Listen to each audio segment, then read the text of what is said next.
بسم اللہ الرحمن الرحیم، السلام علیکم۔ آپ دیکھ رہے ہیں یوٹیوب چینل، میں فخر یاد گوندل۔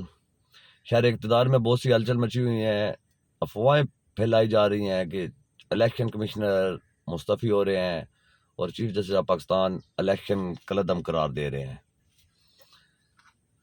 ان کی افواہیں پہ پاکستانیوں کو بالکل نہیں جانا، اور اس سے بڑھ کے یہ ہے کہ ان کے پاس مینڈیٹ ہی نہیں ہے۔ یہ الیکشن بری طرح ہار چکے ہیں۔ پورا آپ دیکھ سکتے ہیں پی ٹی آئی کے لوگ، پاکستانی محب وطن پاکستانی انٹرنیشنل میڈیا پہ کیسے بات کر رہے ہیں، اور یہ انٹرنیشنل میڈیا سے چھپتے پھر رہے ہیں۔ کل اسلام آباد ہائی کورٹ نے بہت زبردست فیصلہ دیا۔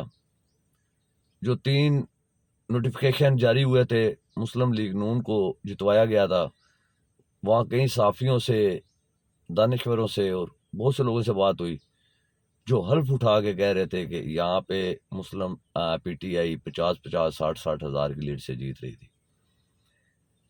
اور جج صاحب نے بھی کل تو پوچھا، مکالمہ کیا اٹارنی جنرل سے کہ کس انسان کو بٹھا رکھا ہے آپ نے الیکشن کمیشن میں، جو فارم 47 بنا کے جیل دیے جا رہا ہے۔ اس طرح ملک نہیں چلتے۔ اب بچے بھی ہم پہ ہنستے ہیں، بچوں کو بھی ہم جواب نہیں دے سکتے، ہم شرمندہ ہیں۔ یہ کس نے کہا ہے؟ چیف جسٹس نے، لاہور نے، اسلام آباد ہائی کورٹ نے۔ لیکن حیرانگی کی بات یہ ہے، اس سے کسی کو کوئی فرق نہیں پڑتا ہے۔ اگر نہیں دکھائی دے گا تو قاضی صاحب کو کچھ دکھائی نہیں دے گا، ان کو دکھائی دیتا ہے تو ایک ہی صرف چیز دکھائی دیتی ہے، ہم خیال بینچ۔ میں حیران ہوں، اتنے بڑے نام ہے چیف سپریم کورٹ میں، جتنے بھی بینچ بنتے ہیں جہاں قاضی صاحب نے اپنی مرضی کا فیصلہ دینا ہوتا ہے یا اوپر کسی کا مرضی کا دینا ہوتا ہے، تو یہی ہم خیال بینچ کیوں بنتا ہے؟ جب آپ پہ الزام لگ گیا ہے، ڈپٹی کمشنر راولپنڈی نے لگا دیا ہے، تو آپ کو اس بینچ سے علیحدہ ہو جانا چاہیے، فل کورٹ بننا چاہیے جس میں آپ نہیں بیٹھے ہوں، وہ فیصلہ کریں الیکشن پہ کیا ہوا ہے۔ سب کو دکھائی دے رہا ہے، قاضی صاحب صرف آپ کو نہیں دکھائی دے رہا ہے کہ کیا ہو رہا ہے۔ اور میں 2-3 ایسے کینڈیڈیٹس تھے جن کے نوٹیفیکیشن جاری نہیں ہو رہے تھے۔ ایک نے اعلان کیا کہ میں مسلم لیگ نون میں جا رہا ہوں، ایم این اے کا کینڈیڈیٹ تھا، اس کا نوٹیفیکیشن جاری ہو گیا۔ جب نوٹیفیکیشن اس کے ہاتھ میں آ گیا تو اس نے چھلانگ لگائی اور پی ٹی آئی میں آ گیا اور بیان حلفی دے دیا۔ یہ بھی پاکستانی ہے نا، یہ بھی سمجھتے ہیں آپ کو۔ اور 2 ایم پی اے تھے، وہ جا کے علیم خان کے ساتھ ملے، علیم خان نے بڑا ان کا پرتباک استقبال کیا، اور اس کے بعد ان کے نوٹیفیکیشن جاری ہو گئے۔ جب نوٹیفیکیشن جاری ہوئے تو انہوں نے بھی اپنے بیان حلفی لے آ کے پی ٹی آئی میں جمع کروا دیے۔ اور پی ٹی آئی کا بڑا زبردست فیصلہ ہے، سنی اتحاد کونسل کے ساتھ احمد رضا صاحب کی یہ جماعت ہے کہ جتنے بھی آزاد اراکین ہیں جو پی ٹی آئی کے حمایت یافتہ تھے، وہ سب سنی اتحاد کونسل کو جوائن کر لیں۔ اس سے ایک تو مخصوص نشستیں انشاءاللہ واپس ملیں گی، اقلیت کی، خواتین کی، وہ سب ملیں گی۔ یہ نہ بھی دیں، ان کا تو ارادہ نہیں ہوگا، عدالتوں سے انشاءاللہ انصاف ملے گا۔ عدالتوں میں ابھی ایسے ججز بیٹھے ہوئے ہیں جو فیصلے کر رہے ہیں عوام کے لیے، پاکستان کے لیے۔ اور مجھے حیرانگی تو اس بات کی ہے کہ جب عالمی ادارے لکھ رہے ہیں کہ اگر عوامی مینڈیٹ سے بنائی حکومت نہیں آئے گی تو اس سے آپ کی معیشت پہ فرق پڑے گا، آپ جو معاہدے کریں گے آئی ایم ایف کے ساتھ ان میں فرق پڑے گا۔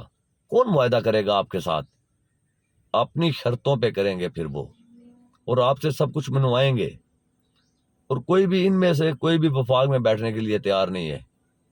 صرف اسی وجہ سے آپ جس کا مینڈیٹ ہے، آپ اس کو مینڈیٹ واپس کریں، اس کو حکومت میں بیٹھنے دیں، اس کو ملک چلانے دیں، یہ پاکستان آگے بڑھنے دیں۔ وہ ثاقب کھرل ہیں، بھائی ہیں ہمارے، انہوں نے ریڈ کیا اور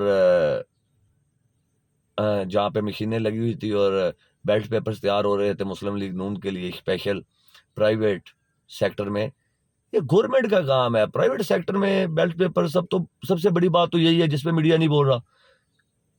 مطلب میڈیا کیوں ایک بات چھوڑیں، وہ کس کے لیے کر رہے تھے، کیوں کر رہے تھے، یہ بات علیحدہ ہے، لیکن پکڑی گئی ہے نا۔ بیلٹ پیپر تو تیار ہو رہے تھے، الیکشن کمیشن نے اس پہ کیا ایکشن لیا ہے؟ کیوں ایکشن نہیں لیا گیا اس پہ؟ اور جب سے یہ خبر آئی ہے اس وقت سے میرے وہ یوٹیوبر بھائی نہ ان سے رابطہ ہو رہا ہے، فون بند ہے ان کے. ظاہری بات ہے اب ان کے پیچھے پڑے ہوں گے، مشکلات بھی بہت زیادہ ہوں گی. اور کچھ خبریں اچھی بھی آ رہی ہیں پی ٹی آئی کے لیے کہ جو لوگ ان کے پکڑے ہوئے تھے آہستہ آہستہ وہ ریلیز ہونے شروع ہو گئے ہیں. کچھ لاہور سے ہوئے ہیں، کچھ جنوبی پنجاب سے ہوئے ہیں، کچھ خیبر پختونخوا سے بھی ہوئے ہیں. جہاں علیم خان جیتا تھا وہاں پہ ذیشان جیل سے الیکشن کنٹیسٹ کیا تھا، وہ باہر آئے ہیں، عدالت ضمانت ہوئی ان کی، اور انہوں نے کہا کہ ہم ان کے حلق میں ہاتھ ڈال کے اپنا مینڈیٹ واپس لیں گے. وہ تو ان کا جو بھی ہے ان کا پی ٹی آئی کا اگلا لائے عمل وہ تو وہ خود بنائیں گے کہ انہوں نے کیا کرنا ہے. لیکن میں صرف چیف جسٹس صاحب کو کہوں گا کہ اگر سب کو دکھائی دے رہا ہے تو آپ کو کیوں نہیں دکھائی دے رہا؟ اپنی آنکھیں کھولیں اور یہ ہم خیال بینچ سے باہر نکلیں. آپ پہ الیکشن ڈپٹی کمشنر نے الزام لگایا ہے، آپ کو بینچ سے علیحدہ ہونا چاہیے، فل کورٹ بینچ بنانا چاہیے جو اس پہ فیصلہ دے کہ الیکشن میں کیا ہوا ہے. سب کو پتا ہے جھرو پھرا ہے. جیلم آر او نے استعفیٰ دیا ہے، اس نے کہا ہے کہ مجھ سے زبردستی سائن کروائے گئے. ملتان ابھی تو بہت سے لوگوں کے ضمیر جاگ رہے ہیں، آہستہ آہستہ مردہ ضمیر اٹھنا شروع ہو گئے ہیں اور یہ بتائیں گے کہ کیا کیا ہوا ہے اور کیا کیا کیا گیا ہے. اور پاکستانیوں ایسے ہی ڈٹے رہو جیسے ڈٹے ہوئے. انشاءاللہ وہ وقت بہت قریب ہے جب آپ کی حکمرانی ہوگی، آزاد ہوگا ملک، آزاد خارجہ پالیسی بنے گی. اور یہ $2-4 ارب کے لیے جو لوگوں کے پاؤں پکڑے جا رہے ہیں، ملکوں کے پاؤں پکڑے جا رہے ہیں کہ اوورسیز پاکستانی جو اس ملک کا احساس ہیں، جب اچھی قیادت آئے گی، ایماندار قیادت آئے گی تو $8-10 ارب تو وہ اس خزانے میں خود ہی جمع کروا دیں گے. جب ان کو پتا ہوگا کہ ہمارا پیسہ چوری نہیں ہوگا، ہمارے پیسے ایک ایک پائی کی حفاظت ہوگی. اور اوورسیز پاکستانیوں کو بھی سلام ہے، پاکستانی قوم کو بھی سلام ہے.